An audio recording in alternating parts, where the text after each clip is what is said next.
All right. Let's see. Let's check our socials to make sure we are live here. Give Good. us 1 second. Yep, we are good. Man, that was quick.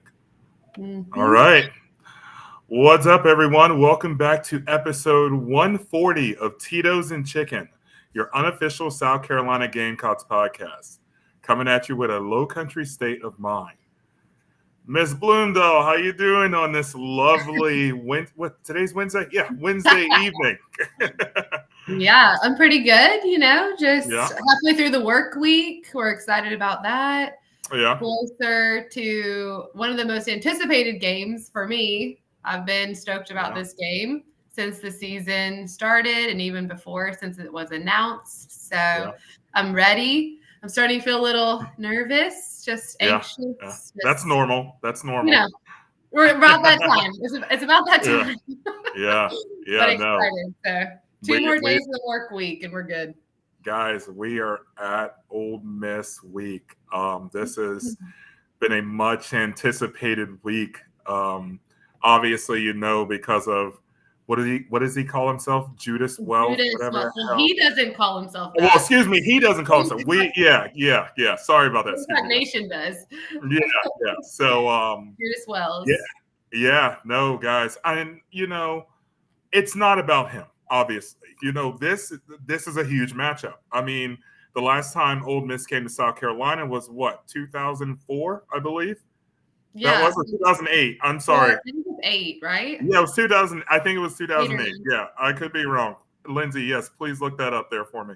I should know that, guys. I know it's either 2008 or 2004, but I'm pretty sure it's not 2004. I want to say it's 2008 because that was a legendary game that we won, obviously. Um, but yeah, they're coming back to town. The last time we were there was back in God. I'm pulling out the years here. I need to stop doing this. I think it was 2019 Yeah. where we won 48-44. That was Oh, a yeah. very back and forth matchup there. They had Brown on one side, and they had oh my God, what's the receiver for the Seahawks? The guy's a DJ freaking Metcalf. beast. Yeah, and they had Metcalf on the other side. They had both of those guys on the same team.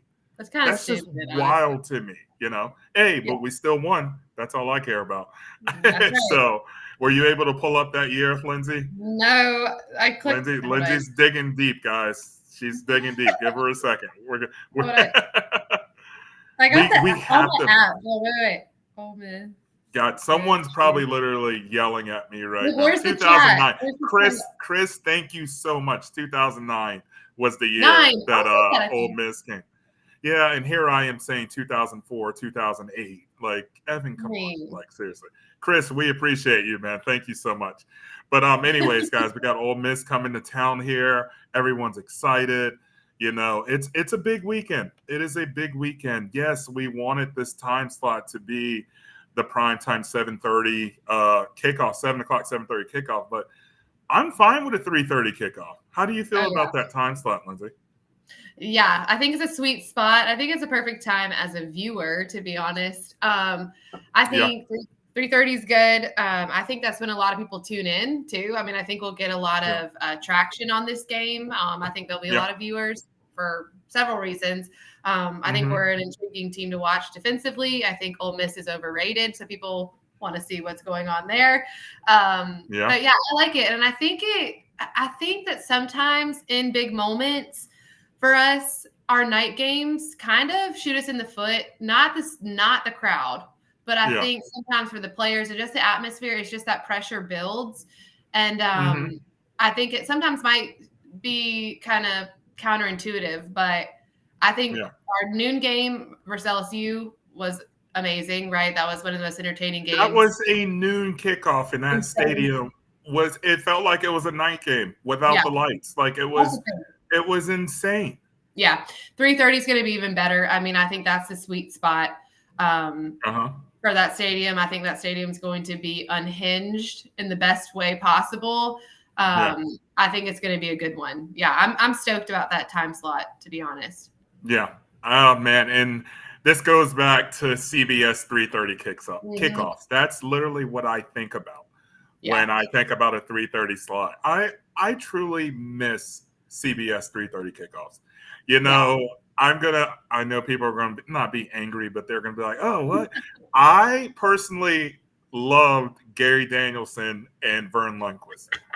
I really did. You guys can roast me. You can really roast me for getting the year that Ole Miss came to South Carolina, but you can roast me for this too. You know, like I was a big fan of those two guys, man. It was just the music when the the game was about to start. You know, just everything about those 3:30 games on CBS were amazing. Yeah, it's nostalgic for sure. Like it just has like the vibe. Yeah. Good time. Of course, yeah. But anyways, like we said, guys, Ole Miss in town. It's gonna be a big one, and it's gonna be a real wow. My doorbell just rang as this episode is going on. I feel bad because I cannot get up and answer that right now. So, anyways, back to the episode. Quick hits, real quick, guys. Alabama kickoff at noon next week. That will be on ABC. They look pretty decent. Look pretty decent. Yeah. Well, yeah. So, anyways, that's going on. So, I'm going to go ahead and jump into this Ole Miss breakdown here. Ole Miss is 4-1 on the season. Let's be real, Lindsay. They got a pretty cupcake schedule there for the most part, those first 3 games. Yeah. They always do, right? It's like they always do. So, I mean, honestly, I wish they were coming in 5-0. I think we spoke about that last week or the week before, but love that. I think they were exposed. So, and we'll talk more about that. But this Ole Miss team has got big cracks. They have big weaknesses, and that was clearly highlighted. Kentucky came to play, and they exposed them on homecoming. So I think that's kind of funny. Yeah. I mean, besides Kentucky, the best team they played was Wake Forest. Like, come on. Like, I mean, Wake Forest. I mean, it was, I don't remember the other 2 schools, but it was a joke. It was a flat out joke who they started the schedule off with. So, they played Kentucky. They played someone that was a solid team. You know, they weren't very solid against us, but I mean, a solid team. Who was the team that Georgia? It was a 1-point game, wasn't it? Yeah, they should have lost. Georgia should have lost, to be honest, but you know. Yeah, but it is what it is. But no, they actually ran into someone that was worth a damn, and they got exposed, like you said. I mean, it was. We were watching that game together. I was very shocked, to say the least, you know? Yeah. So, I agree. I mean, I think the thing is, and what we have an edge on them, which we always do, is like come this time, South Carolina's tested. I mean, we don't get the option. We don't get the cupcake schedule. We've been tested. We've had to play on the road the first SEC game of the year, went into Lexington, got the job done. Sorry, guys, I'm distracted here. We go and play LSU, and we got robbed of that game, and game day comes. Like, we haven't had it easy, and I think it shows. Like, Ole Miss had not been tested, and then look what happens. When a decent team comes to town. I mean, Kentucky's not freaking contenders for the national championship, obviously. Unranked coming into what Ole Miss was 6. 5, whatever they were, and they just exposed 6, I believe. 6. I mean, that is embarrassing. Like, honestly, we will talk about that. No, I agree. I totally agree. Yes, I wanted Ole Miss to be 5-0 coming into Williams-Brice this Saturday. I said it. I tweeted it. I was just like, man, it would be amazing to wreck these guys' season. It would. And I mean, we can still do that Saturday because they still can go to the playoffs. I mean, they only lost 1 game, but it's going to be electric, guys. It's going to be something in that stadium, and I really cannot wait to be there Saturday. Offensively, for Ole Miss, we're using this word a lot, exposed, but they really were exposed offensively on last Saturday. Their offensive line, I'm going to say it was a bit suspect. I mean, again, Kentucky, Kentucky's a decent team. They're not bad at all. But they don't have the ends that we have. They do. They have one, and I believe that's pretty good. But I feel like our defensive line as a unit is better than theirs. You Yeah. know, Yeah. I was just blown away by the offensive line play from them. You It know, was bad. Really bad. Kentucky's ends were just giving Dart hell, like they Yeah. really were. You know, Yeah. I so mean, they took what they wanted. Like it was yeah, really, I mean, it was so soft. Offensive line was so soft. they And I were. think, like we've always talked about, the trenches are huge. And I'm like, Ole Miss, I don't know what y'all are doing in your recruiting and, building up and, making this dream team that everybody thought it was going to be. But I'm like, if you don't start there, I mean, all of these skilled players or these skilled positions that you've brought in, like they're not going to do anything. I was shocked. The offensive line play was abysmal. I mean, let's be real. And so for me, I'm like, I was salivating. I was like, God, I wish we could play right now. Like our defensive line is going to feast on Jackson Dart if these things don't get corrected. And honestly, I mean, look at our edge rushers. Like, I don't think anybody can block them in the league. So luck, dude. Like, honestly, good luck. I don't know what to tell them. No, and like I said, defensive line, I agree. I think they're going to have a ball. I really do. They're going to have the fans behind them. It's just I'm still sitting here a little blown away by that game. None of us were expecting that, and that was Ole Miss's homecoming. I didn't even know that. Yeah. You know? Yeah. It was interesting when we were watching. I was like, okay. Kentucky's going to keep it close, first half maybe, but watch this. Like they're going to come. I mean, Ole Miss is going to come out and it'll be, 50 to whatever, like no question. And then as we continue to watch, I was like, oh my God, what is happening? And I think too, like to speak to what you were saying, the environment in Williams-Brice, like I think the crowd's going to help that defense. I mean, I'm saying false starts, right? Delay a game. I mean, Jackson Dart's not going to be able to hear anything. That offensive line, I mean, it's not going to be good for them. Yeah. So like I said, I'm looking forward to this matchup 1,000%.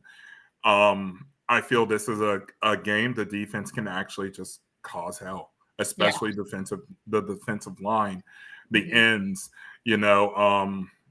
we got to take advantage of a weaker offensive line, which is shocking to me to even say that from an SEC caliber team. But I truly think that's one of their weak points. And we saw that Saturday, Dart, we have to contain him. I mean, the guy, he can move, he's one of those quarterbacks that if a play breaks down, he'll run, but the thing with me is with our ends, keeping him contained, I think we'll be fine. I don't see him running for, 60 yards or something like that, 50, 60 yards, whatever. So it's just what the defense can do. Our defense can do, excuse me. Yeah. Now, switching sides of the ball here, their defense. Now, were you overly impressed with them or no? No, I'm pretty sure I texted you or I was texting either you or my brother or my dad. And I was like, this defense is soft. Like they are so soft. No, I was very unimpressed. I mean, what's his name? Nolan, the transfer from A&M, that big. I know who you're talking about. Yeah, I can't remember. I mean, he had some moments, right? I mean, hard to block every play. I get that. But other than that, I mean, I really was unimpressed by the press. I don't think they got to old Brock Vandergrift that much. I think he had a ton of time to make decisions. And, I don't think that he got much pressure. I think we can run the ball on them. The run defense wasn't impressive to me. If Rocket's healthy or healthy enough, I mean, rotationally, I think we have some good backs after Rocket that I think we just wear them down. At this point, I think we just wear the defense down. And I think you do that by running the ball effectively. So there should be no reason why we don't get a lot of carries, hopefully, against them. And then in turn, let Lenoris do his thing. Drop back and find some plays downfield. So I'm not concerned, honestly. And I was going to say this, we were going to talk about this later with the injuries to Lenoris and to Rocket. These guys are playing this Saturday, guys.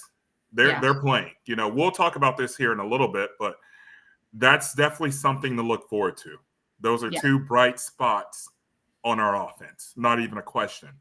But their defensive line, I mean, Ole Miss's defensive line, I mean, when they did bring pressure, Kentucky counteracted or good Lord, I'm crushing a word I'm trying to say. They ran draws to just Right. get past that, and Vandergriff ran for, I can't remember the yardage, but he ran for a little bit. Yeah, He he didn't did. do that really against us because he didn't have a chance.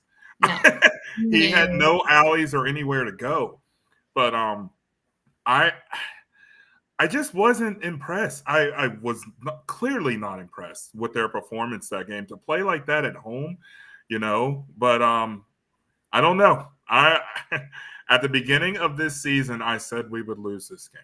I did. Yeah. We're not at our score predictions yet, but I think my tone has changed. But we're gonna get there in a little bit. Lindsay, your keys to the game for this matchup.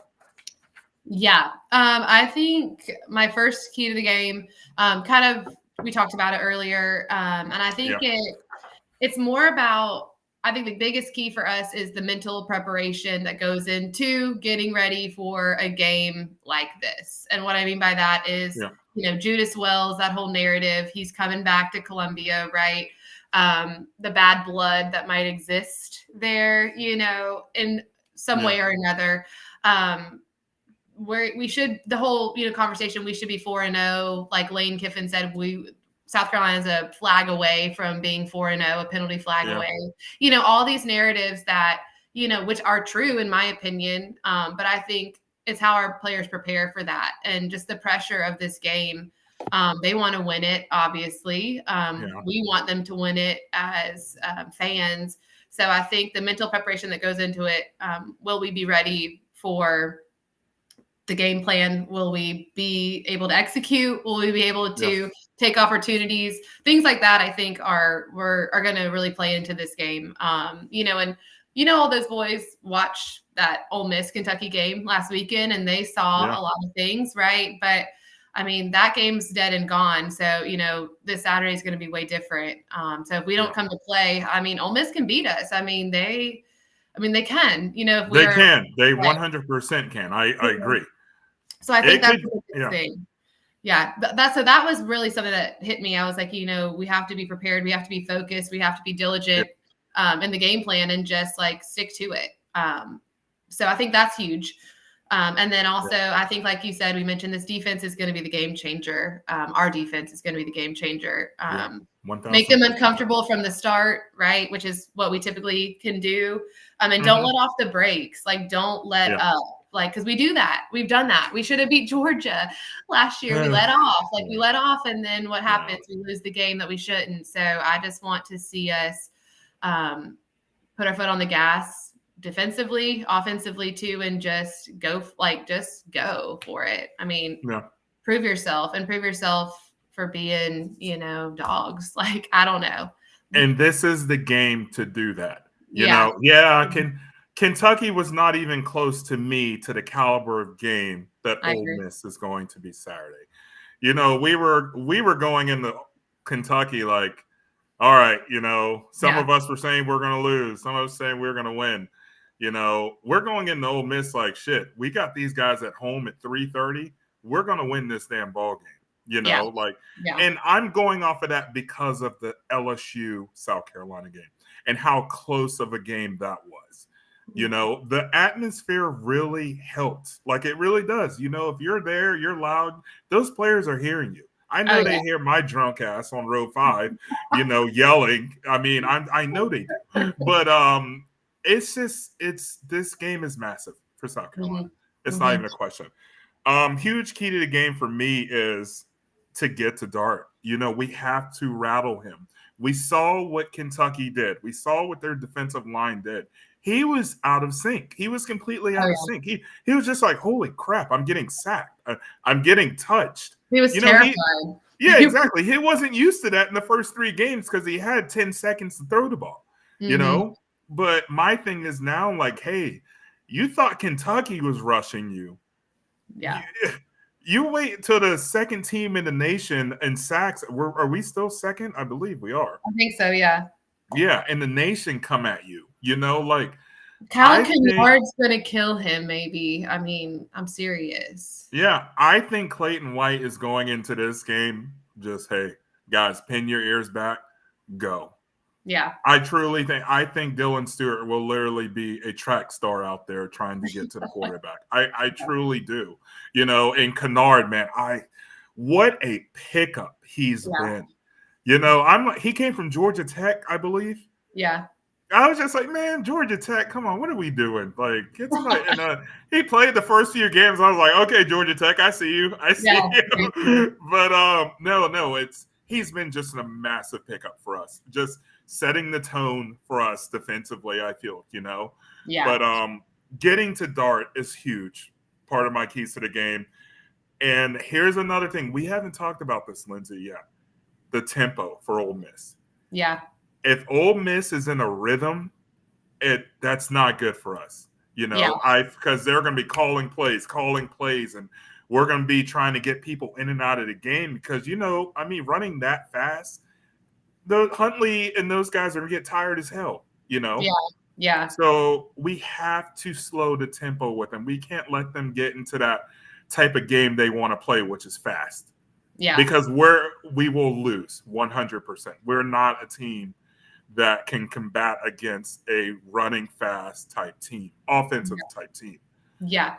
I think Kentucky did a good job of slowing them down last week too. I think that they were able to keep that contained as well, and I think if we're in the backfield all day and night, I mean, I think that'll help too. I mean, you're not going to have enough time on the field, and then just, controlling the line of scrimmage, which will help with that. But yeah. I agree. I think if we can slow them down, they're cooked. I mean, that's not their type of game. Yeah. That's really not. So that's the big thing here is the tempo. Yeah. So your biggest question or questions for this matchup? Yes. My biggest question is, will we be able to run the ball? Will Rocket be good to go? Will he be able to sustain, a full game coming off of this injury? I'm hopeful of that. I think just being able to run the ball on them, that'll take, like we were talking about, clock management, keep the ball out of their fast offense, kind of have the control. So I think if we can run the ball against them effectively, I think we have it in the bag. But just questions surrounding Rocket and kind of what that looks like. Not that I'm doubting him. I mean, I think he's going to play for sure. Yeah.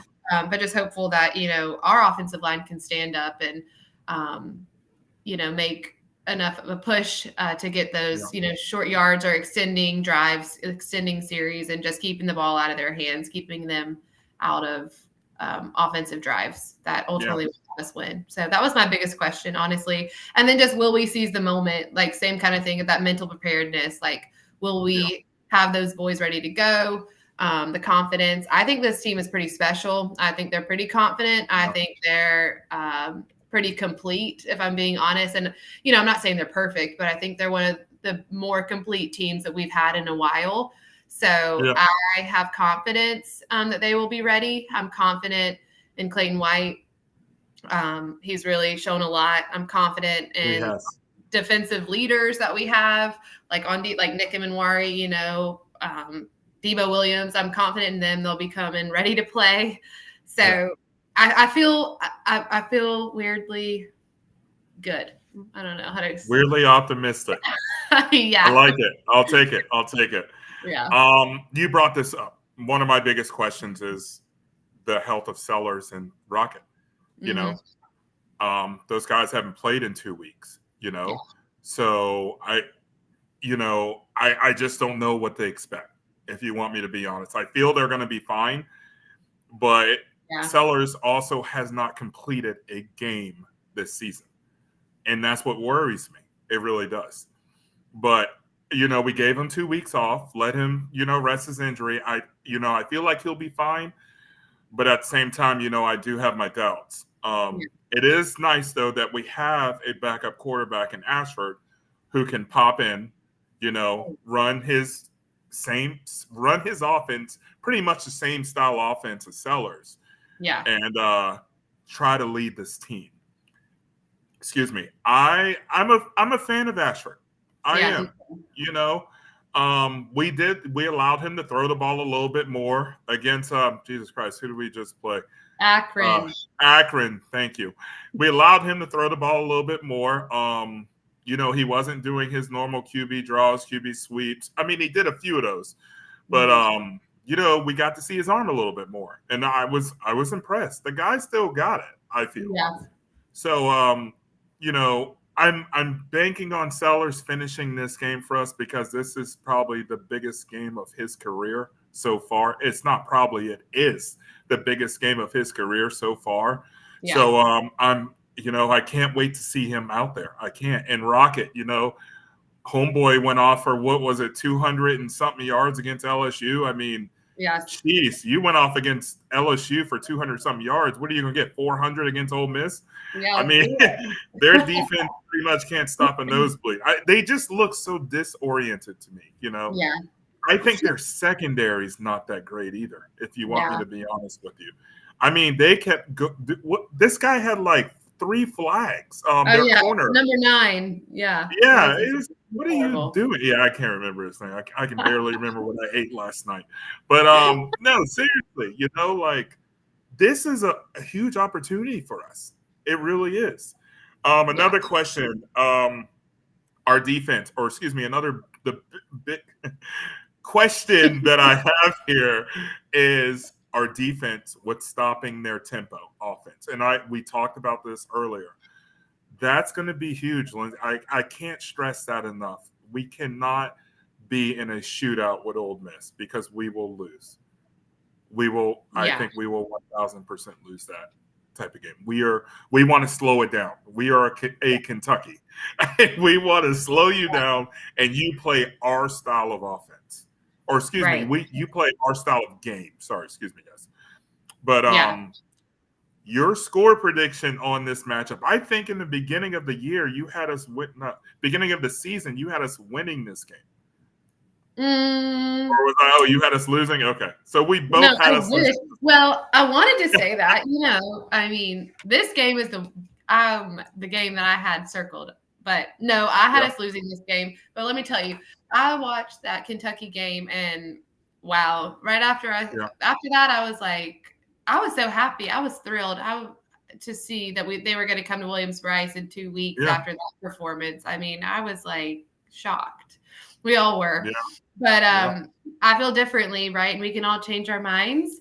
And so my score. There's not a law against that, guys. Exactly. So I think we're going to have a good day on Saturday. I think, I mean, if I'm just putting it honestly, if Kentucky can hold them to 17 points, I mean, 17 points, like, you know, Kentucky can score 20 points against Ole Miss's defense. You know, I'm not a math teacher. I'm an English teacher. But, I mean, we hung 25 on Kentucky, and they didn't get in the end zone. So I'm like, if I'm matching it up, I feel like we look pretty good. My score, I have 31 Carolina, 20 Ole Miss. The Rebels are not going to have a good day in Columbia. And they're going to go home very sad, and Judas Wells will rue the day that he decided to turn his back on Gamecock Nation. So 31-20, it's going to be a bloodbath, and it's going to be great. It's going to be beautiful. Lindsey, if we beat these guys on Saturday, their season will be over. Mm-hmm. There will be no playoffs. We're good at that. We've done that before. There will be no playoffs for Ole Miss. You know, a team who came into this season with high expectations to win the West, and to make it far. They will not make the playoffs if we win this matchup here this Saturday. And I think every South Carolina fan will just – I mean, this is a game that we want to win. I'm not trying to make Wells the focal point of this. I'm not. But the way that he has rubbed off on South Carolina fans and the coaches, like how he's just What was that not a press conference. It wasn't not a press conference, but it was something. It was And a he was like, I podcast. just want to be on a team who want to win, and a quarterback can do this. I'm like, you really said that, man? Yeah. After everything we did for you, we gave you money to sit half the freaking season when you could have played against Clemson. I'm sorry, that still irks me to this day. It literally yeah, I think it shows a lot about his character. And I think, I think when you burn bridges like that, I think it's a life lesson. We'll see what happens. Maybe he'll go off on Saturday. Who knows? But he didn't do much against Kentucky. He actually didn't do anything. So any target that he got, all his targets he dropped. So 0 carries, 0 yards, 0 passes, everything. So not looking great for him. But listen, I think it's a learning experience, and I think we'll see. I mean, I don't think it's going to be good for him. And it's not, you're right. He's not the focal point, but I think it has to be discussed. And I'll tell you right now, I think he's going to be hoping that he's going to be put on the bench. I don't think he really wants to step on that field. I think it'll be a bad day for him. I truly think someone is just going to lay the wood on him if they have the opportunity. I truly do think. Yeah, I think a lot of us would really not to hurt him. Don't hurt him. No. We do not condone injuring players. We don't. Just give him a little check. A little. I want the DJ Swearinger hit on who was that? Who was that? Ellington, and just knock his ass out. That's what I want to see against Predator over him. Yeah. I'll take the 15-yard. It's okay. We'll take the 15-yard. Why not? Yeah. But my score prediction here, guys. I'm 31 South Carolina, 27 Ole Miss. Close game here, I feel. I think we do slow down Ole Miss. I think we don't play their type of game, which is the fast-paced, slinging around the field type game. Yeah. And I think something tells me Rocket goes off. Yeah. I think Rocket. This is a game for Rocket to get his feet wet again. He's been off for a couple of weeks and get rolling. Lindsay, I'm a betting man here. New to betting, excuse me, guys. I haven't been one off. I'd be poor by now if I was. But over under on Rocket, 100 yards rushing. Over. I'm going over. I'm taking the over. Yeah. Okay. Well, obviously, I'm taking the over because I said he's going to have a massive game. I agree. I think it'll be good. Okay. How about Sellers? Over under 200 yards passing. I'm going to go under there. Okay. Because I'm going to take the under because I think our defense is going to score. And, I don't think Lenoris is going to have to, sling it around like carry the weight of the team. Yeah. I don't think so. I agree. Okay. All right. All right, Lindsay. I'm going to get you in the betting here in a little bit. So we'll talk later. You might be a lot better at it than you think you are.